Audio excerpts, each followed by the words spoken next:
Hello guys, कैसे हैं आप लोग। उम्मीद है आप सब खुश रहे हों, अच्छे रहे हों। तो आज की वीडियो है हमारे इस सबक का, जिसका नाम है नई रोशनी, और हम सबक का खुलासा आज पढ़ेंगे आपको। तो आप सुनिए, समझिए और ध्यान दीजिए। सबक का खुलासा। स्कूल में खाने के वक्फे के दौरान दो तालिब इल्म असलम और जावेद ये गुफ्तगू कर रहे थे कि क्लास में एक ऐसा लड़का पढ़ने आएगा जो नाबीना है। नाबीना यानी कि आप समझ सकते हैं, जिसे हम ब्लाइंड बोलते हैं या अंधा बोलते हैं, देख नहीं सकता। जावेद को इस बात पर हैरत थी कि जब लड़का नाबीना है तो वो पढ़ेगा कैसे। असलम ने कहा कि मास्टर साहब से पूछेंगे। क्लास में मास्टर साहब के आने पर असलम और जावेद यानी वाव लिख दिया है, वाव का मतलब है और। असलम और जावेद, या आप लिख सकते हैं असलम और जावेद ने नाबीना लड़के के ताल्लुक से सवाल किया।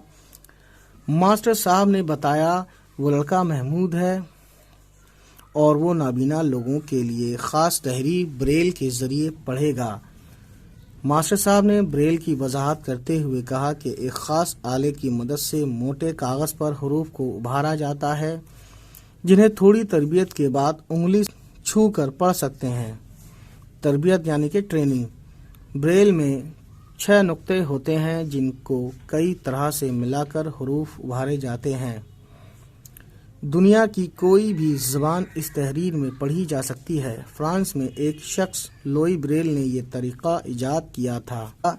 उसके नाम पर इस तहरीर को ब्रेल कहा जाता है।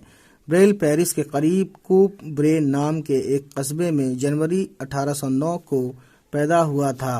2 साल की उम्र में एक नोकीला औजार लग जाने से लुई की आंखों की रोशनी जाती रही, मगर लुई ने हार नहीं मानी और वो किसी न किसी तरह पढ़ता रहा।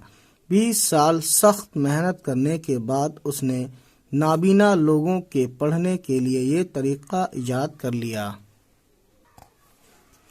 असलम ने जब ये पूछा कि मास्टर साहब, आपको ब्रेल तहरीर पढ़नी आती है, आप इसे कैसे पढ़ाएंगे और होमवर्क के जांच कैसे करेंगे। मास्टर साहब ने बताया कि नाबीना तालिब इल्म किसी से लिखवा कर भी दिखा सकता है, मगर महमूद दूसरों का सहारा लेने के बजाय आजकल टाइप सीख रहा है ताकि वो लिख सके और इम्तहान भी दे सके। और हमें ये जानना चाहिए कि नाबीना अफराद अपने साथ एक सफ़ेद छड़ी रखते हैं। ये उनकी पहचान है ताकि लोग उन्हें रास्ता दे सकें। नाबीना पढ़ लिख कर मुख्तलिफ पेशे अख्तियार करते हैं और अपनी रोज़ी खुद कमाते हैं। इन्हें खुद से अलहदा नहीं समझना चाहिए। अलहदा यानी कि अलग।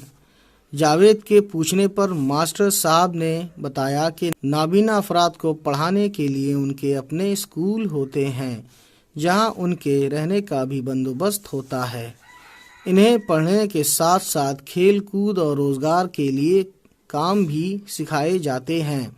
एक तालिब इल्म अकरम ने पूछा कि क्या ये लोग क्रिकेट खेल सकते हैं, तो मास्टर साहब ने बताया कि पिछले दिनों दूरदर्शन पर नाबीना लोगों को क्रिकेट खेलते दिखाया गया था। उनके लिए एक ऐसी गेंद बनाई गई थी जिससे आवाज़ निकलती है। तो गाइस, ये थी आज की कहानी का खुलासा, जिस सबक का नाम नई रोशनी है। तो उम्मीद है ये वीडियो आपको पसंद आई हो, और अगर पसंद आई तो प्लीज़ हमारे चैनल को सब्सक्राइब करें और ये मैसेज सुन लें। गाइस, एक बहुत ख़ास और इम्पॉर्टेंट मैसेज आपको देना चाहता हूं कि हमारी इस वीडियो की डिस्क्रिप्शन में कुछ लिंक हैं, जिसमें आपको उर्दू सीखने के लिए कुछ बुक्स की लिंक दी हुई हैं। ठीक है, वहां पर क्लिक करके आप अमेज़न से उन्हें ज़रूर ख़रीदें अगर आपको उर्दू वाकई सीखनी है। चलिए फिर गाइस, उम्मीद है ये वीडियो आपको पसंद आई हो, और अगर पसंद आई हो तो प्लीज़ हमारे इस चैनल को सब्सक्राइब करना ना भूलें और बेल के बटन को ज़रूर दबाएं। मिलते हैं आपसे। Bye bye, take care.